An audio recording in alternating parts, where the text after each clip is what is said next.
Assalamualaikum warahmatullahi wabarakatuh. Alhamdulillahillazi faddala bani adama bil ilmi wal amali ala jami'il alam. Wassalatu wassalamu ala sayyidina Muhammadin sayyidil arabi wal ajam.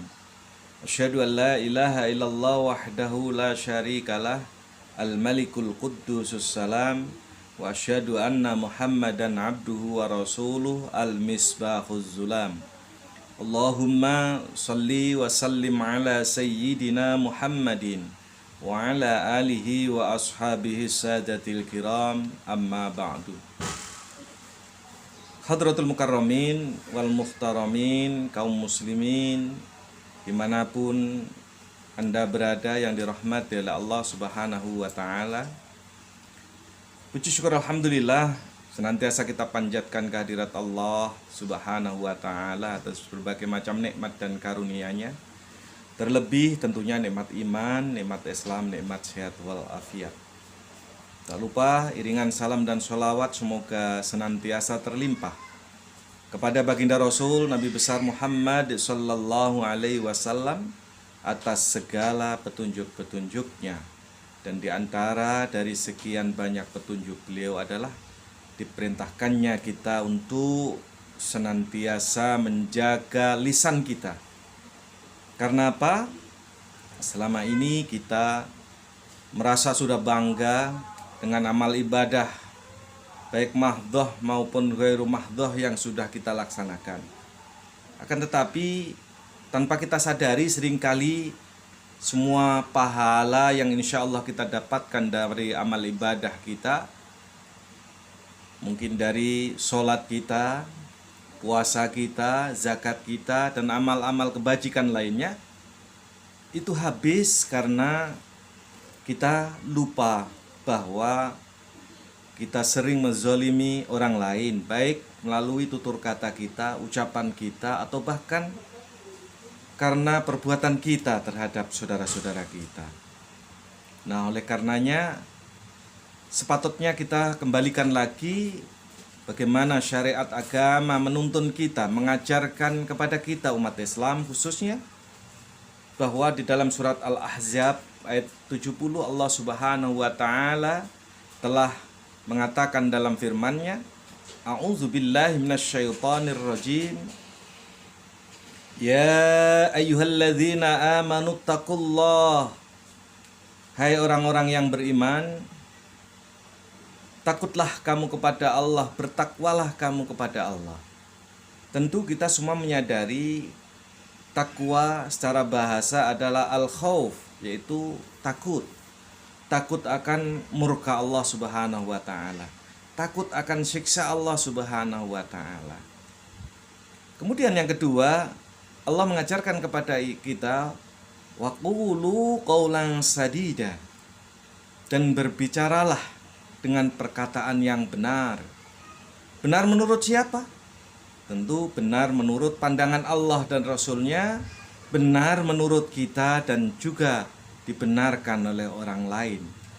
Jadi ucapan atau perkataan yang keluar dari mulut kita itu harus kita dasarkan apakah sudah sesuai dengan apa yang diperintahkan oleh Allah dan Rasul-Nya, sesuai dengan apa yang ingin kita sampaikan, dan apakah juga sesuai dengan harapan yang ingin didengar, yang ingin didapat oleh orang lain. Karena ucapan yang ketika sudah kita ucapkan, sudah keluar dari mulut kita, lisan kita, maka ucapan itulah yang akan menguasai kita. Maka tidak sedikit di antara ada orang-orang yang karena ucapannya nggak bisa menjaga lisannya, sehingga berurusan dengan hukum atau berurusan dengan aparat. Sementara dosa tentu akan ditanggungnya manakala ucapan yang keluar dari lisan kita ini menimbulkan madharat atau kerusakan kepada orang lain. Kaum muslimin yang dirahmati oleh Allah subhanahu wa ta'ala, maka kata Allah tadi waqulu qaulan sadida. Kemudian ketika kita sudah bertakwa kepada Allah, menyampaikan, mengucapkan perkataan yang benar menurut Allah dan Rasul-Nya, menurut kita dan menurut pandangan orang lain, maka Allah janjikan kepada kita, yuslih lakum a'malakum. Niscaya Allah akan memperbaiki amalan-amalan kamu. Tentu kita menyadari bahwa selama ini amalan kita ini banyak yang belum beres, banyak yang belum sempurna. Namun janji Allah ketika kita bertakwa dan menjaga lisan kita, Allah akan perbaiki itu semuanya. Enggak usah khawatir. Yuslih lakum a'malakum. Tidak hanya itu janji Allah. Wa yaghfir lakum dunubakum. Dan niscaya Dia Allah akan mengampuni dosa-dosa kalian. Dan ditutup dengan firman-Nya, wa may yuti'illaha wa rasulah. Barang siapa yang taat kepada Allah dan Rasul-Nya, faqad faza fauzan azima. Maka sungguh ia mendapatkan keberuntungan yang sangat besar. Kaum muslimin dimanapun Anda berada yang dirahmati oleh Allah Subhanahu wa Ta'ala, ternyata keberuntungan yang ingin kita raih dalam menjalani kehidupan ini, terlebih kita menginginkan keberuntungan di akhirat nanti, itu tidaklah mudah sebagaimana yang kita harapkan. Bisa jadi dengan amal ibadah kita yang begitu hebatnya, bahkan mungkin bisa dikatakan jidat kita ini membekas-bekas sujud dari ibadah-ibadah kita. Belum tanda-tanda yang lain yang ada dalam diri kita.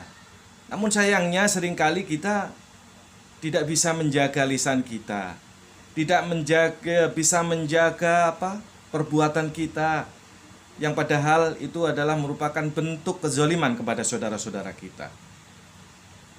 Jika hal itu terjadi, maka sungguhnya kita termasuk orang yang bangkrut, hai saudaraku.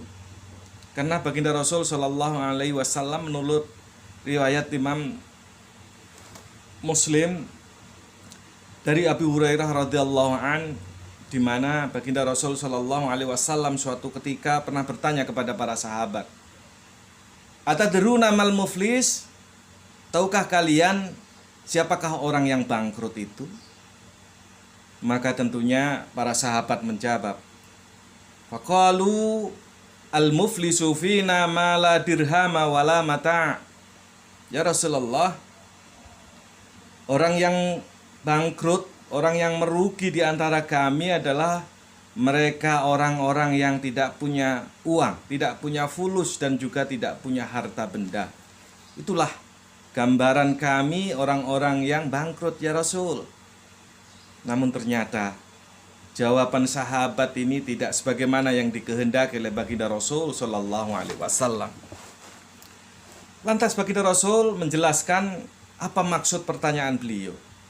Kemudian beliau berkata, faqala innal muflisa min ummati may ya'ti yaumal qiyamah bisolatin bizakatin bisiyamin wa qad syatama hadza wa qazafa hadza wa akala mala hadza wa safaka dama hadza wa dharba hadza.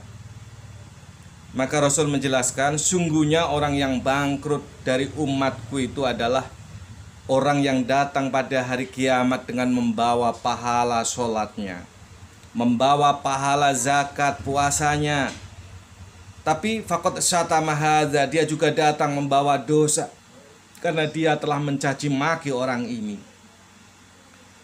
Wa qazafa hadza, dia juga pernah menuduh orang ini tanpa bukti.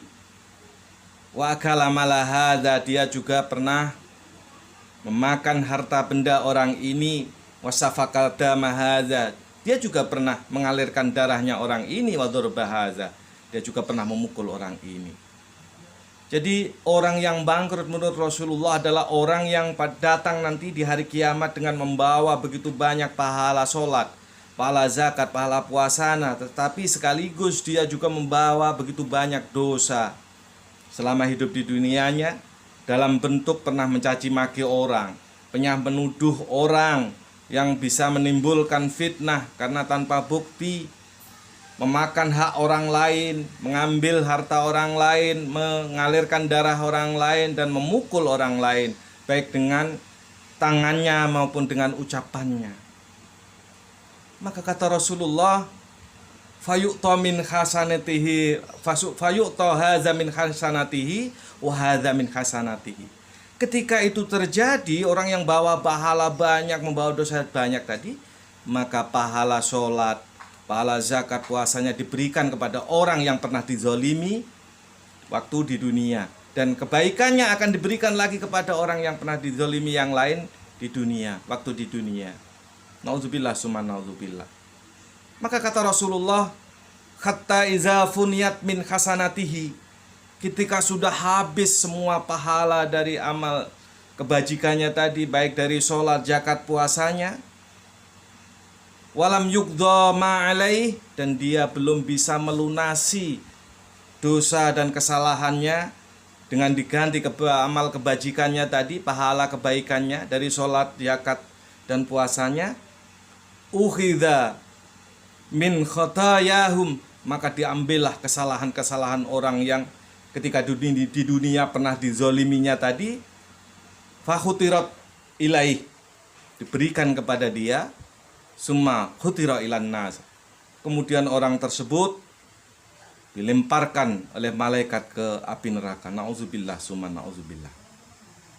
Kaum muslimin dimanapun Anda berada yang dirahmati oleh Allah Subhanahu wa ta'ala, hal inilah yang sering kita tidak sadari, bahwa kita sudah bangga dengan ibadah mahdhoh kita, sholat wajib kita, sholat sunat kita, rawatib dan sunat-sunat yang lainnya, begitu juga zakat, infak, sodakoh, puasa wajib, puasa sunnah, dan lain sebagainya.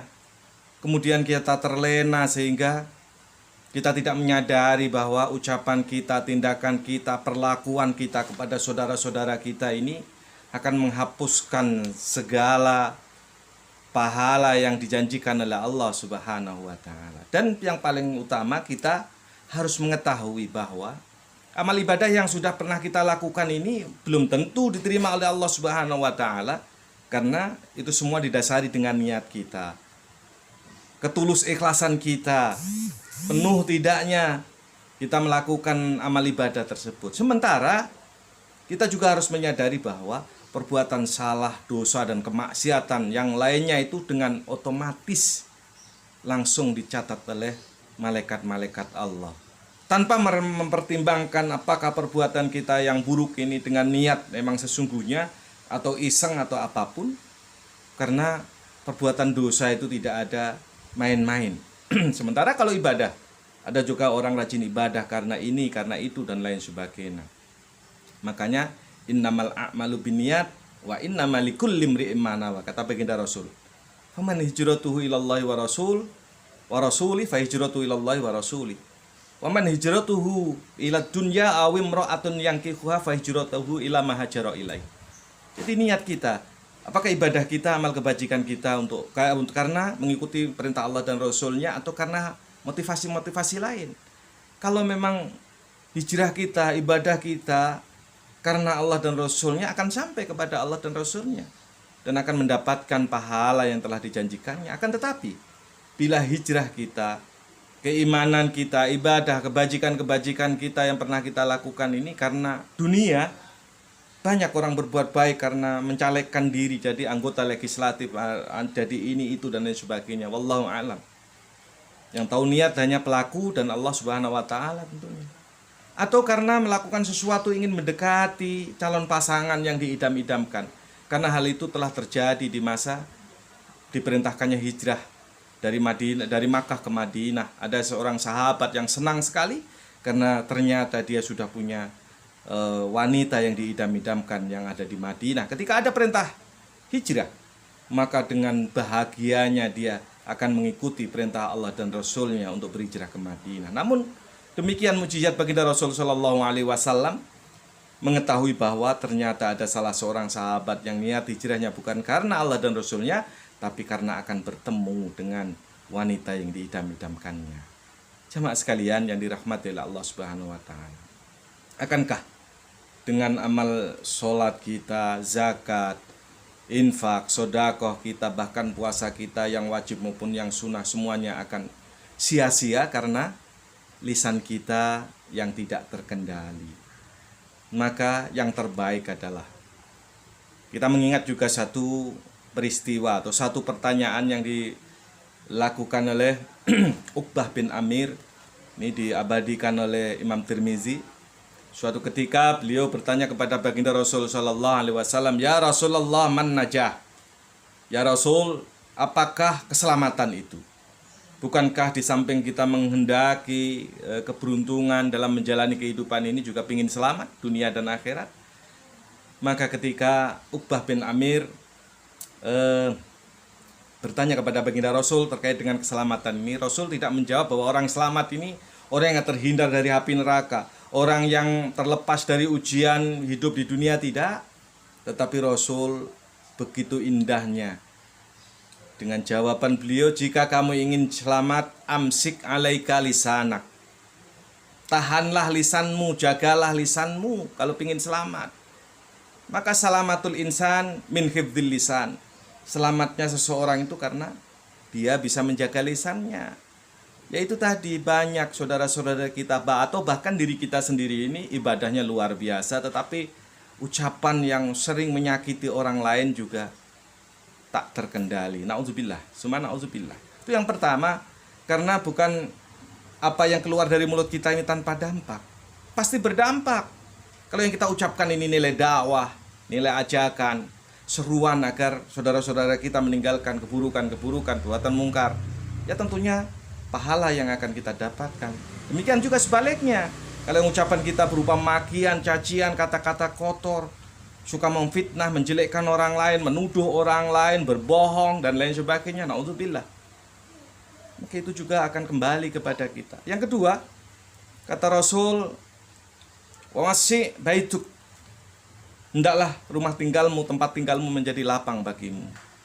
Ini artinya kita harus bisa memposisikan, mengkondisikan rumah kita ini menjadi tolak ukur keberhasilan kita, tolak ukur dalam berpikir, dalam beraktivitas, dan lain sebagainya.